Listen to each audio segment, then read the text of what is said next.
अगर आप non filer हैं तो आपके लिए अच्छी खबर नहीं है और फाइलर के लिए अच्छी खबर है।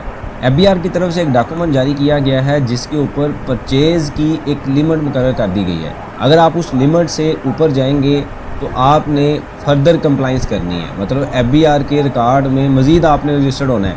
वो लिमिट फाइलर के लिए ज़्यादा है, नॉन फाइलर के लिए कम है। आज के इस लेक्चर में SRO 2071 के ऊपर डिस्कशन करते हैं। आप देख रहे हैं प्रैक्टिकल अर्निंग हाउस, मैं हूं फ़हीम महबूब।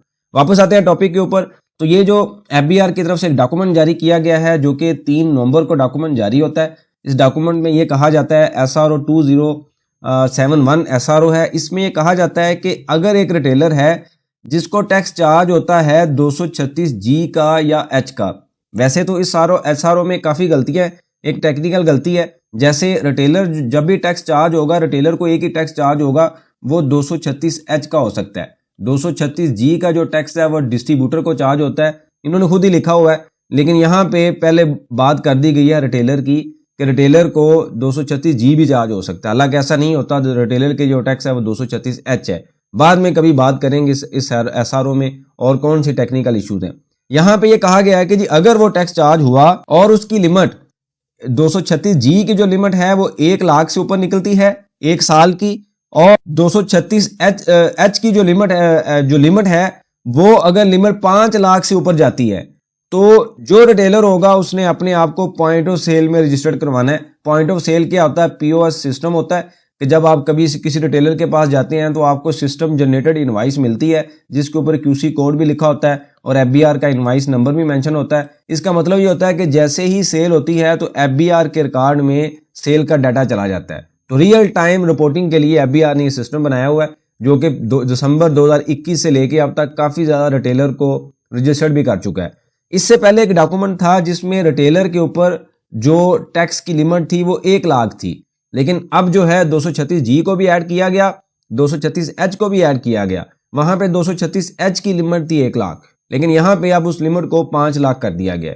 अब टेक्निकली समझिएगा जरा कि अगर आप नॉन फाइलर हैं तो आपको क्या नुकसान हो सकता है और फाइलर हैं तो आपको क्या बेनिफिट हो सकता है। यहाँ पे अगर आप देखें तो 236H है और G है। अगर आप फाइलर हैं तो 236H का जो रेट है 0.1% होता है। अब ये टैक्स क्या होता है कि जब आप किसी से कोई चीज़ लेते हैं, कोई रिटेलर किसी मैन्युफैक्चरर से चीज़ लेगा तो मैन्युफैक्चरर क्या करेगा कि 1 लाख की उसने चीज़ें बेची, 18,000 रुपये उसमें GST चार्ज करेगा।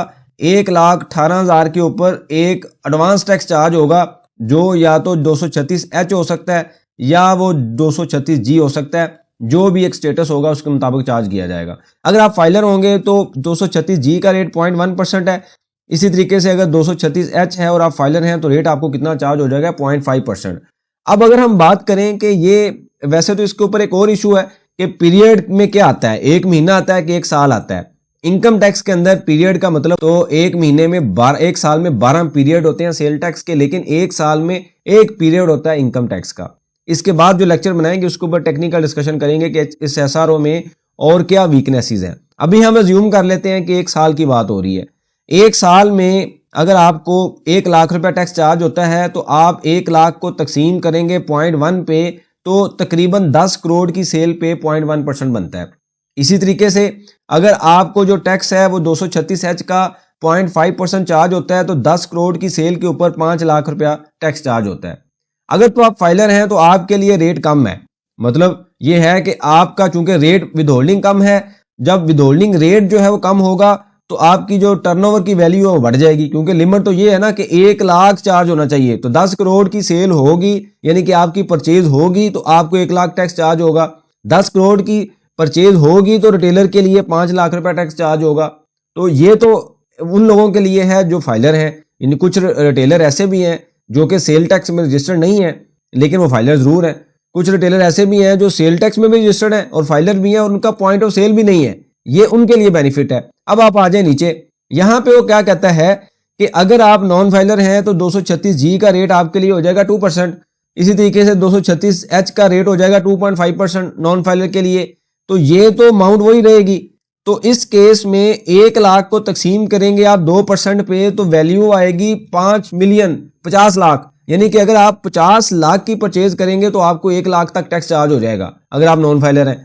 इसी तरीके से अगर आप 2 करोड़ की परचेज करेंगे तो आपको 5 लाख तक टैक्स चार्ज हो जाएगा अगर आप नॉन फाइलर हैं, क्योंकि रेट ज्यादा है। 2 करोड़ को ज़रब देंगे 2.5% पे तो जो वैल्यू आएगी वो 5 लाख आ जाएगी।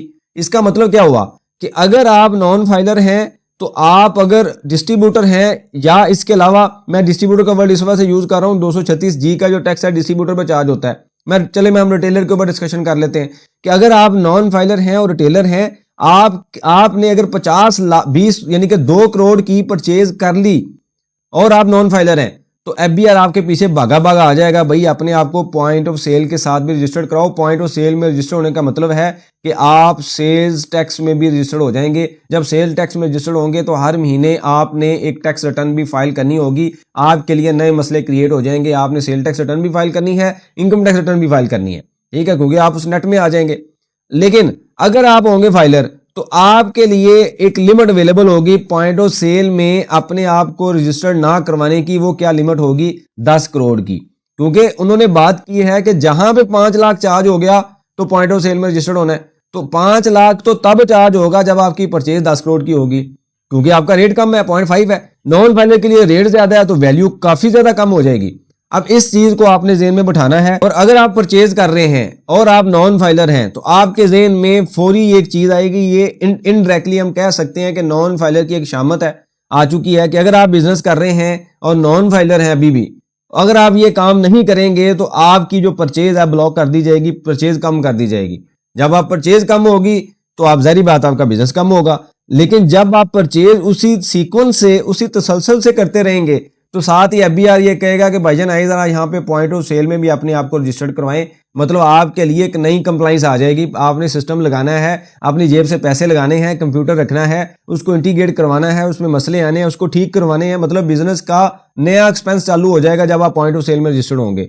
तो अगर आप बिजनेस कर रहे हैं और नॉन फाइलर हैं तो आप अपने आप को स्टडी कर लीजिए कि आप फाइलर के लिए लिमिट ज्यादा होगी, नॉन फाइलर के लिए परचेज की लिमिट कम है। उसकी रीजन क्या है कि फाइलर का जो रेट है वो कम है, नॉन फाइलर का जो रेट है वो ज्यादा है। लिमिट तो वही रहेगी, जब रेट आपका ज्यादा हो गया तो परचेज कम हो जाएगी। तो इस SRO को देखने के बाद, इस डॉक्यूमेंट को देखने के बाद अपने आप को स्टडी कर लीजिए और देख लें कि आप कहां पे फॉल कर रहे हैं, कहां पे क्या करने से आपको क्या बेनिफिट होगा। अगर आपको बेनिफिट नजर आ रहा है तो फौरी तौर पे अपने आप को फाइलर कर लीजिए और इसका बेनिफिट ले लें, वरना पॉइंट ऑफ सेल के लिए तैयार हो जाए। FBR जगह जगह पे छापे मार के डॉक्यूमेंट देता है, उनको पता चल जाता है कौन सा बंदा कहां बैठा हुआ है, उनके नाम पे क्या टैक्स जमा होता है, क्योंकि आपका ID कार्ड नंबर यूज हो रहा होता है। जो बंदा टैक्स जमा कराता है वो आपके ID कार्ड पे करवाता है, तो आपकी ID कार्ड की इंफॉर्मेशन तो FBR के पास चली गई, वो आपको ढूंढ भी लेते हैं, आपके नंबर पे मैसेज भी आ जाता है कि आपकी ये लिमिट पूरी हो चुकी है, अपने आप को पॉइंट ऑफ सेल में रजिस्टर्ड करवाएं।